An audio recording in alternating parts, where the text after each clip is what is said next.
Sejam bem-vindos para mais um vídeo aqui no canal O Saquarema. Eu me chamo Thiago Araújo e eu me deparei com um vídeo bastante intrigante aqui no YouTube que eu acho que valia um react aqui para vocês. É um vídeo curtinho, mas tem bastante conteúdo para a gente discutir. Foi postado no canal do Luiz Felipe de Orleans e Bragança no dia 12 de outubro. Bom, a minha concepção tem muitas críticas ao pensamento liberal do Luiz Felipe, mas não é de hoje que ele tenta consolidar uma mentalidade nacional para o Brasil. Sempre esteve ali em defesa da Avibras, sempre falou da necessidade de uma indústria de defesa. Ele tem posicionamentos que são muito respeitáveis e corretos, independente das minhas discordâncias que eu tenho com ele, relacionadas às posturas mais liberalizantes, da necessidade de respeitar a tripartição de poderes, o modelo da democracia liberal e afins. Mas ele postou um vídeo chamado Nacional Capitalismo. E isso aqui me despertou a atenção. Eu gostaria muito de ver o que ele vai apresentar aqui para nós, porque eu sei que a visão geopolítica dele vem, vem estando em um caminho muito interessante. Ele não é nenhum membro da bolha QTP de o mundo multipolar vai ser perfeito. Evidentemente, ele tem uma visão mais ocidentalizada, mas ele não é trouxa, ele não é besta, ele não é tipo o Ancapsu. Então, assim, ele tem uma visão realística. Então, a gente tem que tirar o melhor pro país nesse contexto. Diria que o Luiz Felipe ele está numa tradição liberal um pouco mais tendente ao pragmatismo, que talvez seria forçar um pouco, mas eu diria que estaria mais ou menos ali naquela linha de um Golbery em campo geopolítico, que é saber analisar as janelas de comunicação que o Brasil tem com países de terceiro mundo, com a África Ocidental, com certos países terceiro-mundistas, com a América Latina, mas sem esquecer a sua vocação ocidental, um certo apoio ao mundo ocidental também. Então é uma visão liberal, porque ainda coloca o Brasil como integrante desse mundo liderado pelos Estados Unidos, pelo hemisfério norte, mas ele entende que a gente está numa posição delicada, que a gente precisa barganhar com os outros mundos que também têm canais de diálogo aberto com o Brasil. Então assim, não estou dizendo aqui que o Luiz Felipe literalmente defende as mesmas coisas que o Golbery do Couto e Silva, mas estou dizendo que é uma visão liberal que é pragmática também. Entende que o Brasil tem uma posição muito singular no mundo. Ele não é um país ocidental tal como o Canadá ou a França. A gente está numa posição muito mais nebulosa por ser um país de terceiro mundo, mas que se identifica com certos critérios oriundos da propaganda ocidental aqui, né? Então a gente tem um apego à democracia liberal, para ali e para lá. Bom, vamos assistir aqui o vídeo para a gente tirar mais conclusões, até mais apropriadas, para não ficar colocando palavras na boca do Luiz Felipe, né? Tudo isso aqui são diagnósticos do que eu já vi de posturas dele, coisas que eu compreendi. Vamos ver. Sente este eco liberal, esta possibilidade de nós trazermos conceitos liberais efetivos à economia brasileira, que é latente no povo. A gente anda nas ruas, vê nas padarias, vê no agro, vê nas pequenas indústrias, vê nas pessoas, nos meninos que saem da universidade, esse sentimento liberal de empreender. Então, será que a política vai responder isto? Será que nós vamos ver isto nas eleições? Será que o processo democrático vai nos trazer isso? Acredito. Isso aqui é a coisa mais triste, né? É uma galera já tipo, de idade mais avançada que pensa que liberalismo é sinônimo de empreendedorismo, que é sinônimo de busca por prosperidade, assim, trabalho fecundo.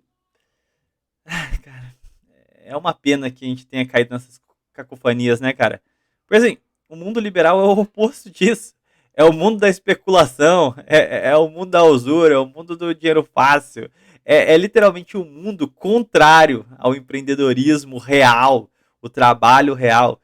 Então, assim, ironicamente, a gente mais vê esse apoio às atividades laborais, às atividades de empreendedorismo, é onde tem estados fortes. Estados não burocratizantes, mas estados fortes que auxiliam justamente que esses empresários consigam levar à frente seus comércios com disponibilidade de crédito, com auxílios, com a construção de bases para se poder empreender, né, com infraestrutura e toda a questão de conexão do próprio país. Então, assim, é uma pena, né, que a gente perdeu uma geração nesse discurso de que, Estado ruim, bom mesmo, é o liberalismo que defende o empreendedor, o quem trabalha, quem produz.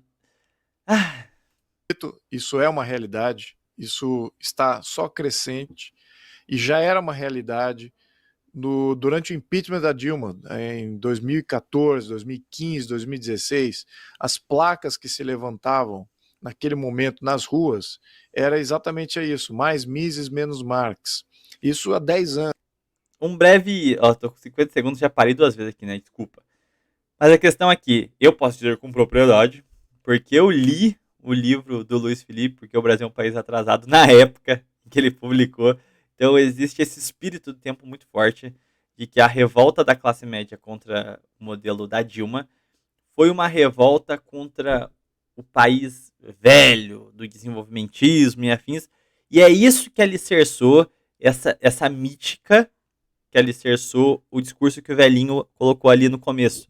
De que, assim, empreendedorismo é coisa de liberal. A gente que é liberal. Quem produz riqueza é liberal. Então, assim, qual que foi o problema? É um erro de análise da história do Brasil. E uma análise até, assim, bem simplória. Que é a questão de que é como se o Brasil fosse um mundo de 30 a 2016. E alguns livros de economia também favorecem isso, né? Quando você pega um título de Economia Brasileira de Getúlio a Dilma, dá a entender que é uma unidade econômica aí, né? Quando não há. Se você vê o fim da era desenvolvimentista e entrega o Brasil ao processo de financismo, é a partir do governo FHC.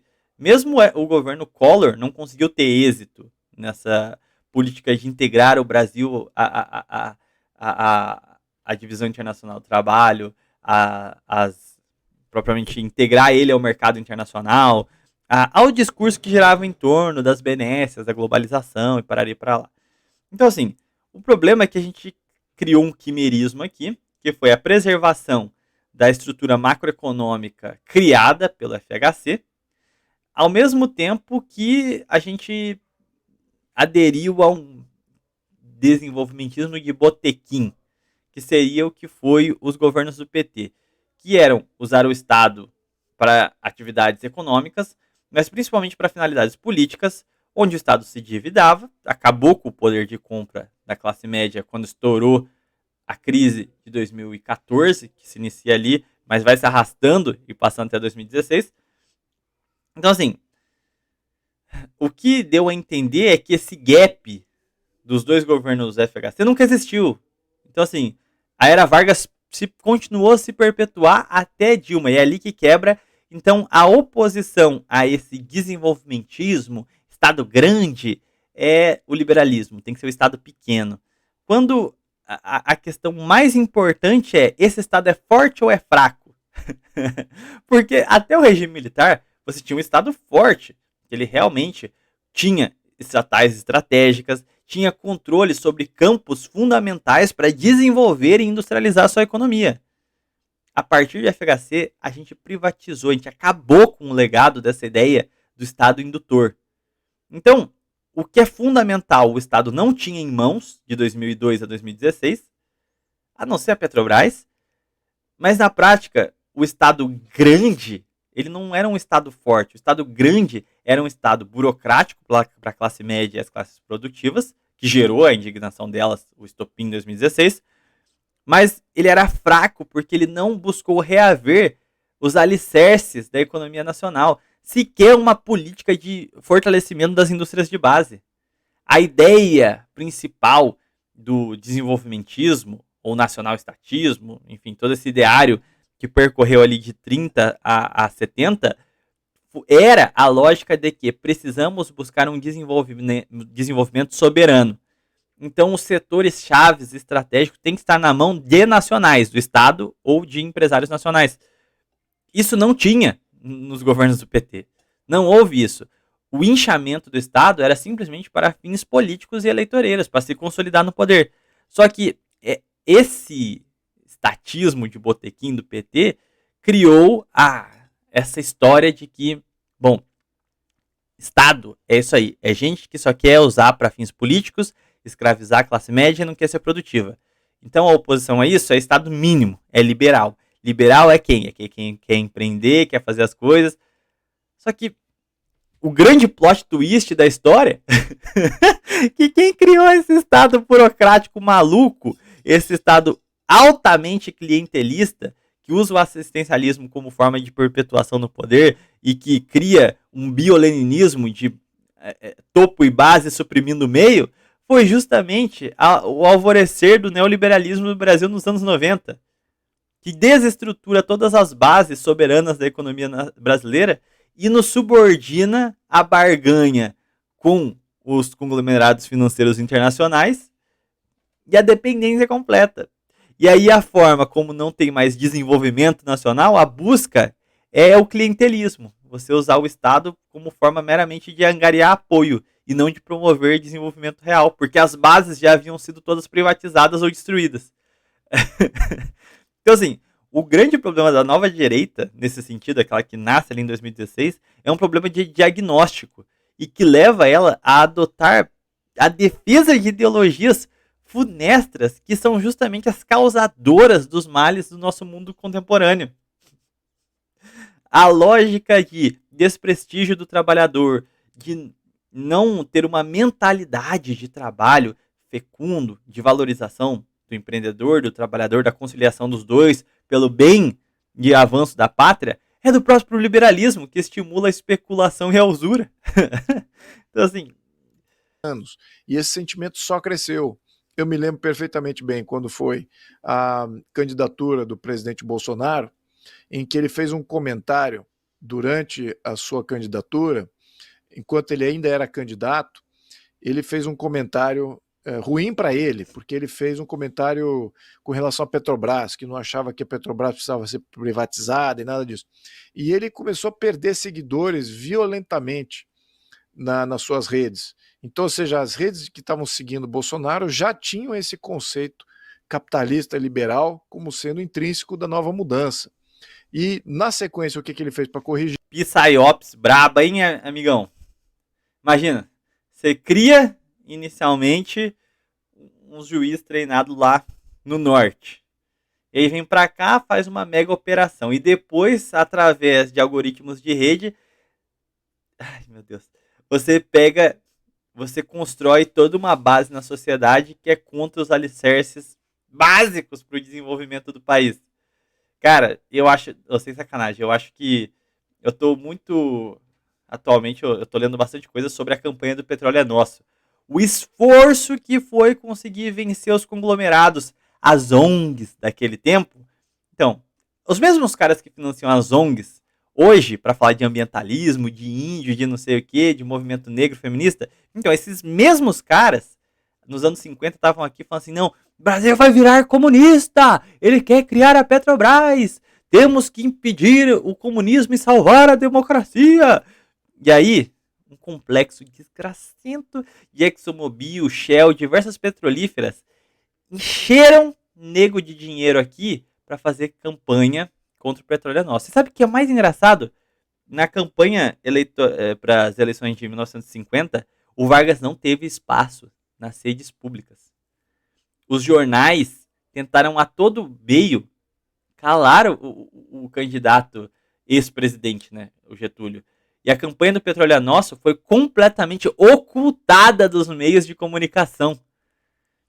E a gente venceu. As forças nacionais conseguiram se sobressair, impor uma derrota às forças internacionais que queriam o nosso regresso. E graças a esse espírito nacionalista de construção do Estado Nacional soberano, é que nós conseguimos fundar a Petrobras. Para hoje veio nego falar assim, a gente quer a mudança. Vamos privatizar a Petrobras. Um monopólio natural.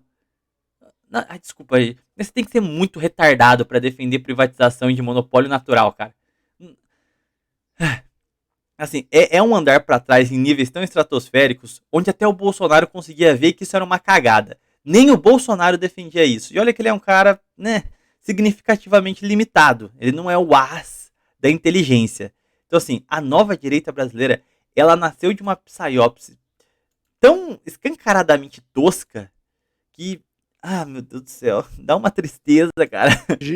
Ele convidou o Paulo Guedes para compor o seu ministro da Economia. Isso... O mesmo Paulo Guedes que se orgulha de ter trago o George Soros para cá. Nós conseguimos os capitais do George Soros, né?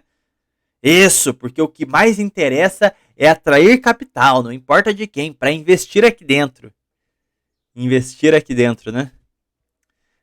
O cara, o ministro da Fazenda do Bolsonaro, é o mesmo cara que traz nego que vai financiar a oposição e dilapidar a economia nacional.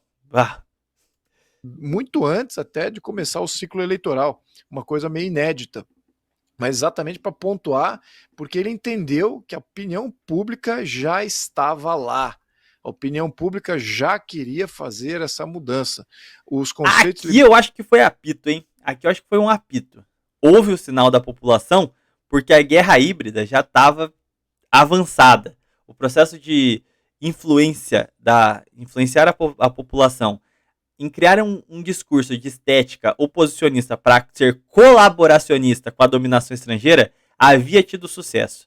Então já havia sim essa galera lá pressionando. Mas convenhamos, qual era o percentual da população real que estaria assim de peitos abertos assim, não vou votar no mito porque ele não vai privatizar a Petrobras?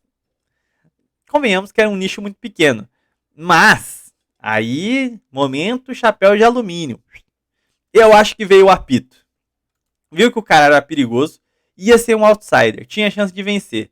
Então, se o cara tem chance de vencer, você já vai resguardar seus interesses. Amigão, ó, se você for, é bom você já saber que tem que estar alinhado aqui. Desde 94, o país tem uma linha. Não vai ser você que vai ser o outsider aqui. A gente mantém aí, ó. Temos aqui os nossos otários que nós criamos com o algoritmo de rede, que acreditam que ser de oposição é colaborar com os fundos financeiros internacionais. Então, assim, você mantém a sua postura de outsider e não mexe no nosso esquema. Então já fica ligeiro. Senão, o que explica muito... Eu só consigo pensar nisso para explicar aquela guinada liberal do Bolsonaro. E ele é um cara que também nunca teve muitas posições, então ele só deve ter falado, tá bom, vai. Traz esse Paulo Guedes aí. Eu não sei nada de economia mesmo? Quer perguntar alguma coisa? Pergunta para ele. Liberais permearam através de diversos think tanks que existiam no Brasil. O próprio Olavo de Carvalho também fez umas grandes contribuições nesse sentido. Então, isso permeou. Agora, o que estava faltando, aí eu acho que o que está faltando é o envelope, é dar essa embalagem. Do que a gente está falando? Porque se por um lado o conceito nacionalista voltou a ser importante, da gente ter uma postura mais nacionalista, exatamente porque o mundo todo está adotando uma postura nacionalista, não cabe ao Brasil ser o único território aberto a ser espoliado por essas nações que não têm o interesse de fazer. Obrigado, Luiz Felipe. Obrigado. É o que eu tô falando, cara. Se a nova direita tivesse o mínimo dessa visão, e assim, você pode chegar a essa conclusão por diversos prismas. Se você analisar a geopolítica, nada leva a defesa do liberalismo e da globalização. O mundo está adentrando a uma nova era de protecionismos, a busca de soberania por temor sobre a estabilidade dos mercados internacionais. Então, o ponto é retornar a uma visão à economia interna, desenvolver as nossas bases internas para depender o mínimo possível do exterior. Todo país está tendo essa visão, esse diagnóstico, ou então criar zonas mais confiáveis de comércio. Agora, se você for para uma perspectiva histórica, você vai chegar à mesma conclusão, porque a rapinagem promovida de 94 para cá é tão flagrante que também te leva à mesma conclusão. Então, literalmente, nenhum caminho leva você a chegar à conclusão de que o Brasil precisa de liberalismo. Nenhum. Reciprocidade. Então, eles estão entrando no modelo nacionalista. Muito bem. O Brasil tem que entrar também. Agora, não podemos entrar no modelo nacional socialista que existia durante o século XX. Então, qual é a nova versão? A nova versão é o nacional-capitalismo. Essa é uma versão que cresceu com o modelo, com o Trump, por exemplo, que foi mais vocal em termos dessa modelagem. E como é que você projeta isso?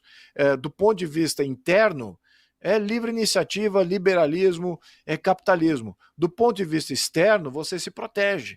Você tem barreiras, você começa a entender que nem todos são amigos e que tem outras dinâmicas de influência e de controle político que estão agindo, e um desses braços de ação da subversão do seu país é a própria relação comercial que você tem com outro país. Aqui tem uma série de questões, mas eu concordo com o que o Luiz Felipe pontuou aqui. O que a gente precisa seria essa visão de desenvolvimento interno, ou seja, livre comércio, desburocratização, favorecimento do empreendedorismo dentro das fronteiras nacionais, e para fora, protecionismo. Toda a cautela possível. Só que aí que tá. Ele fez um jogo de palavras aqui que eu acho que é para que o público da direita possa entender e absorver a importância desse debate. Então, sejamos claros, né? A nova direita é meio uga-buga. Então, ela tem que entender assim, socialismo ruim, capitalismo bom. Oh, entendi. Na prática, o que ele está descrevendo aqui não é nacional-capitalismo. É simplesmente nacionalismo. É a história dos Estados-nações. Os Estados-nações fortes fizeram isso ao longo da história. Caso mais recente e de maior sucesso, China. Mas essa é uma breve história do que foi a industrialização alemã, do que foi a industrialização japonesa, do que foi a industrialização americana.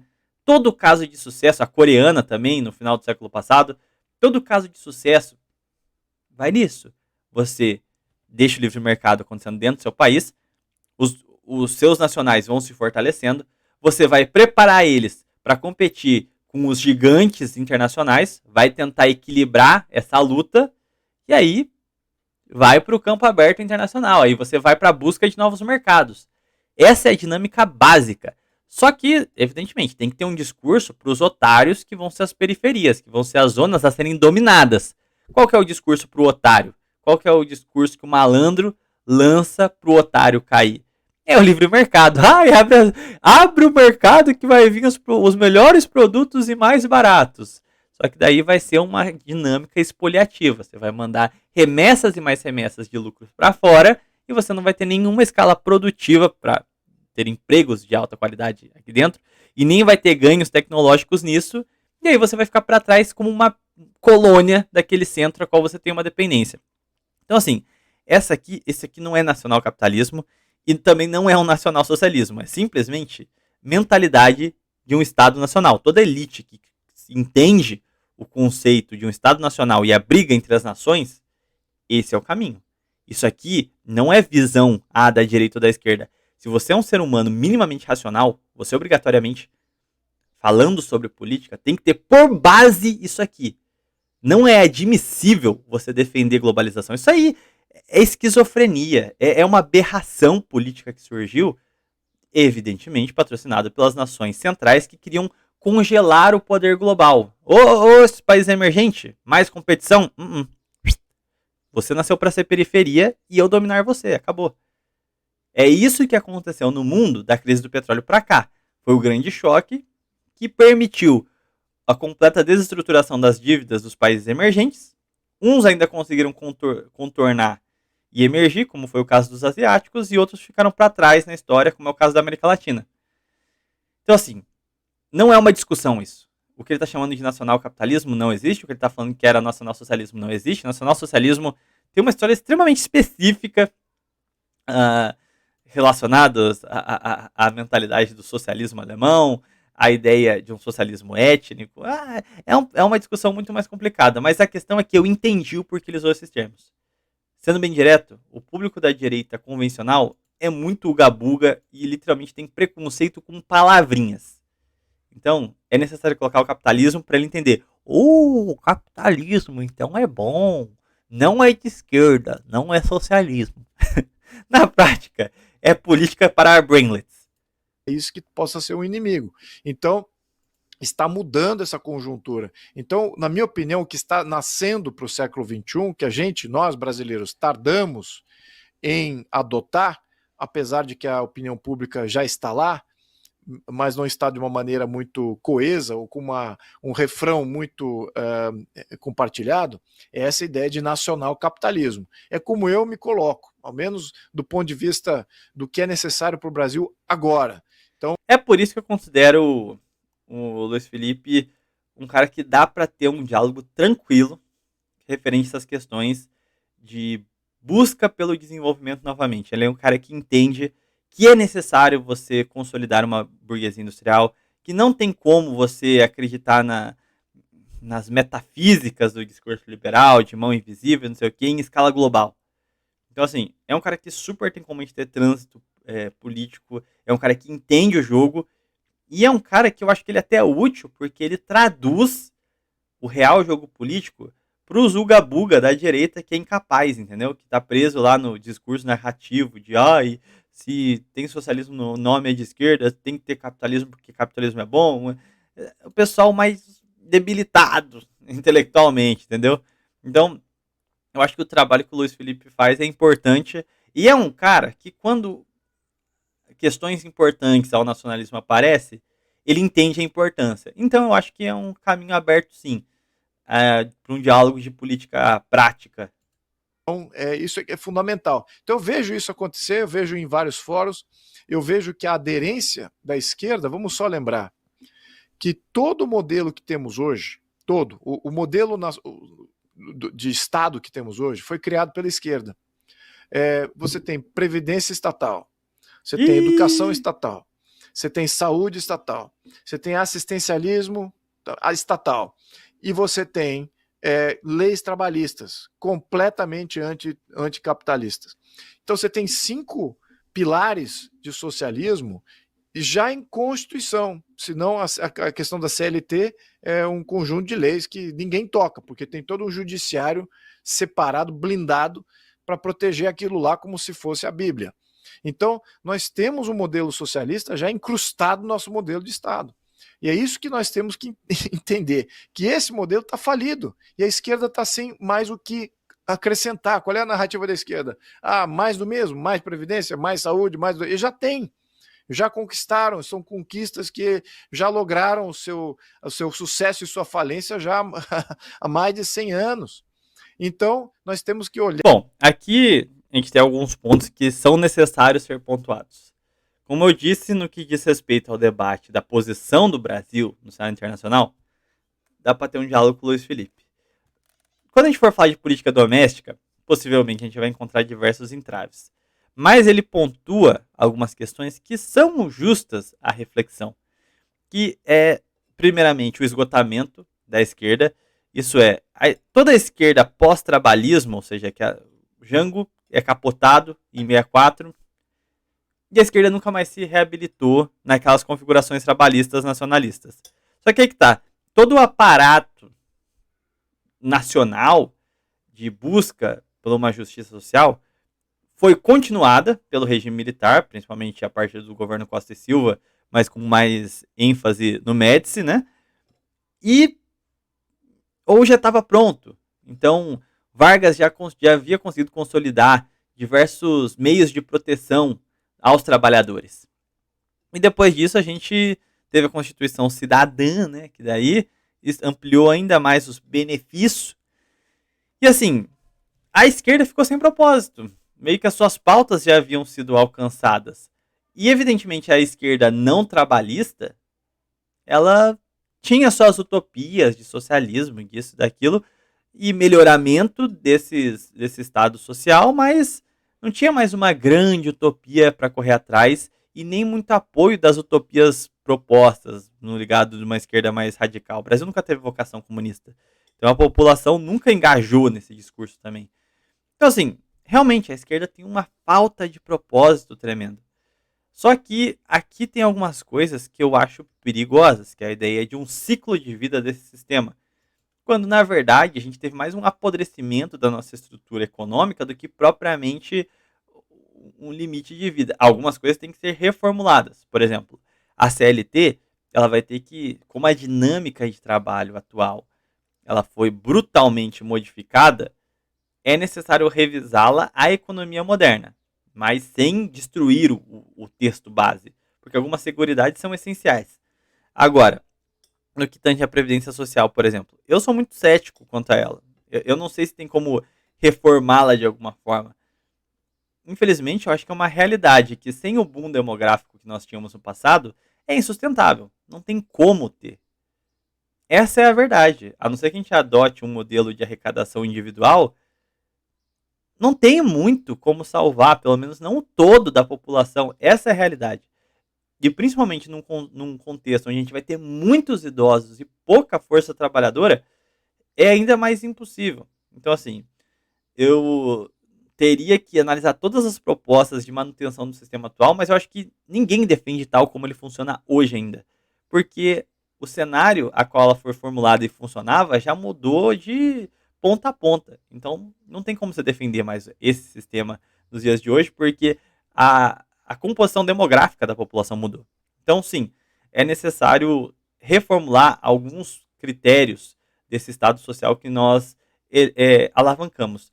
Mas o problema da gente ter problemas estruturais e mesmo a passagem do tempo ter mudado diversas dinâmicas econômicas não significa que a questão social deixou de existir. E esse é o ponto mais importante. É necessário garantir seguridades de forma a garantir também o empreendedorismo. Ou seja, às vezes modelos específicos, dependendo do porte das empresas, do empregador, né? Modelos de contrato de trabalho específicos para cada área produtiva. Infelizmente, a gente é o país que se desindustrializou, inchamos o setor de serviços, porque nem todo mundo consegue trabalhar no agro, e o setor de serviços tem salários ridículos. A lucratividade dos próprios empreendedores também, se for um dono de lojinha, é bem pífia.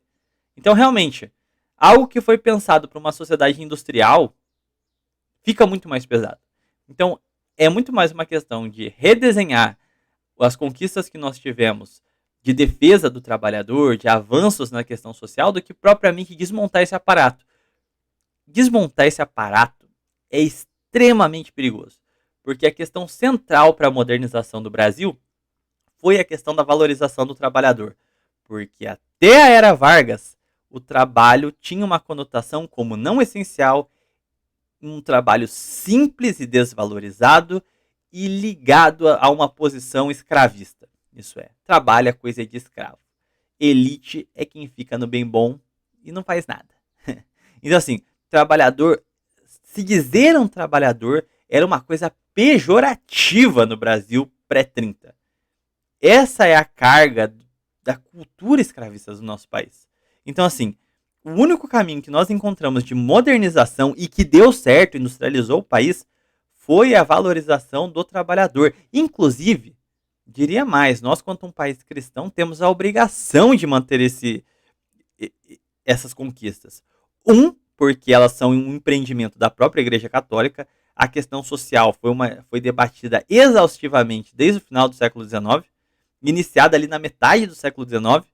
Então, assim, muitas das nossas concepções trabalhistas são de orientação católica, então é uma recomendação à valorização do trabalho fecundo, a dignidade do trabalhador, e em segundo ponto, justamente que o Brasil moderno ele é desenhado sobre esse orgulho de ser um trabalhador. Ou seja, a CLT não foi um entrave para a industrialização do país.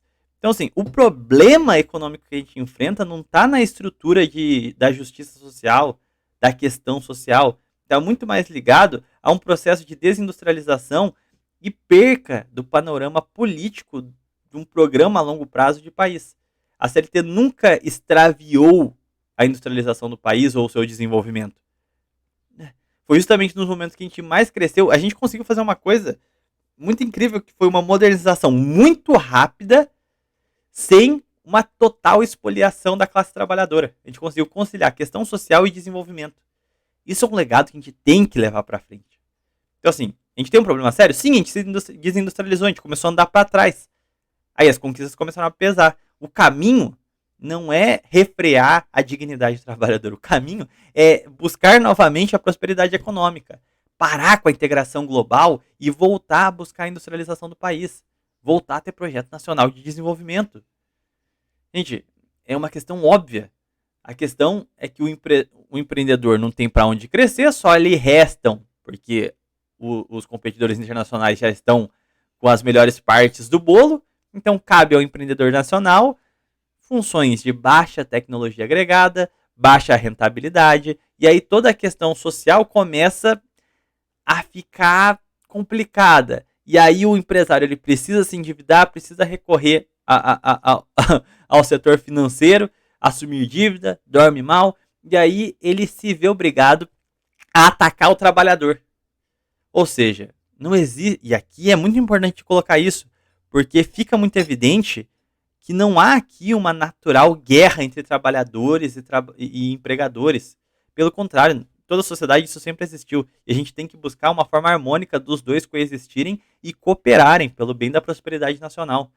Esse tipo de discurso aqui atrapalha esse nosso processo de conciliação das forças produtivas. O caminho é procurar o verdadeiro culpado que causa esse antagonismo, que é o sistema financeiro, que é a globalização, que é a entrada de capital nocivo. Então, a direita tem que parar de antagonizar essas duas forças, tem que parar de querer precarizar um para favorecer o outro. Não é admissível esse tipo de discurso, tanto de uma perspectiva religiosa quanto de uma perspectiva histórica e estrutural do que o trabalhador representa para nós na nossa história. Desde uma questão da mácula da escravidão até o milagre da industrialização brasileira visando a dignidade do trabalhador. Qual é a próxima versão e adequar ao desafio do século XXI. Qual é o risco aqui que eu tenho pontuado também? Conhecendo a história do século XIX, que foi um século muito mal compreendido pelos brasileiros. No entanto, os chineses, os norte-americanos, os europeus entendem muito bem o que foi o século XIX, é uma história muito bem contada e aqui não tem reverberação. Mas a China, de quase todos os países, é a que mais sofreu no século XIX, porque a China desapareceu. O que aconteceu? Os impérios mais bem constituídos, França, Alemanha, Inglaterra, sobretudo, depois Japão, que se constituiu como um império nos moldes europeus. Todos passaram a dominar a China, e a China virou um mero território. O chinês desapareceu, o sistema de governo chinês praticamente era inócuo, e todos vieram sugar da China como se fosse um grande caldeirão de milkshake, e cada ali tinha sua concessão, cada país tinha sua concessão, exatamente porque a China não sabia se proteger, não tinha como se proteger, perdeu suas proteções aí por causa dessas concessões menores e de não ter uma ideia de defesa nacional muito pronunciada no início do século XIX. Então perdeu com as duas guerras do ópio, foram avassaladoras, e literalmente foram 100 anos de escravidão. Aqui novamente é claro o ponto da mentalidade do Luiz Felipe de que ele tem uma mentalidade nacional. Ele consegue ver a periculosidade dos demais centros econômicos. Então eu diria que ele tem uma visão, em certo aspecto, liberal, mas é o liberal que quer ser centro.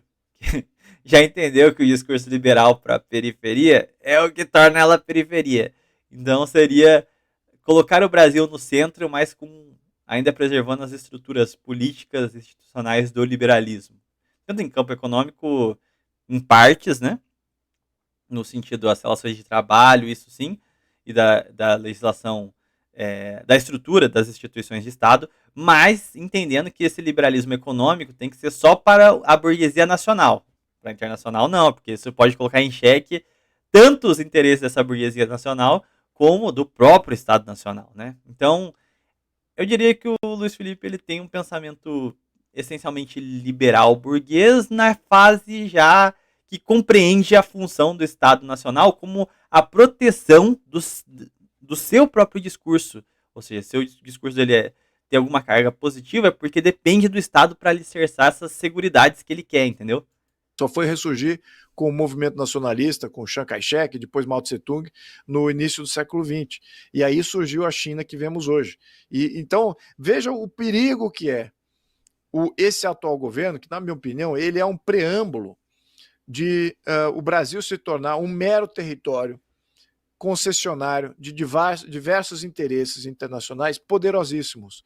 E nós não estamos nos armando, não só da visão do que temos que combater, mas também dos armamentos necessários para fazer esse combate. Então esse é o grande perigo. Mas o modelo que nós temos que reforçar é esse, é o nacional capitalismo. É isso que tem...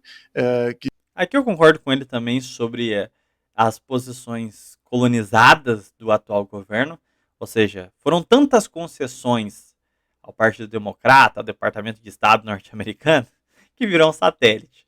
De tal forma que a esquerda foi completamente esvaziada para se tornar um satélite do Partido Democrata. E nisso, aquela cooperação do FHC em trazer ONG para cá, em trazer o pessoal lá na Amazônia, demarcação de terras, a esquerda hoje chancela e tenta ao máximo fortalecer e favorecer esses grupos. A ponto de que essas ONGs hoje não precisam nem ter trâmite mais. Eles escrevem a lei, mostram para o governo e falam, carimba aí. Ou seja, é um governo a serviço do poder estrangeiro. Mas não pode deixar de se observar que é uma via de mão dupla. Se esse governo fortalece essas ONGs, quem financia essas ONGs? Porque no governo passado a gente tem, por exemplo, o Paulo Guedes se orgulhando de dizer que trouxe o Jorge Soros para cá porque ele tinha capital para financiar coisas aqui dentro. Que coisas que ele está financiando aqui dentro? Que grupos será que ele financia aqui dentro? Os mesmos inimigos da nação. Então, é o que eu digo.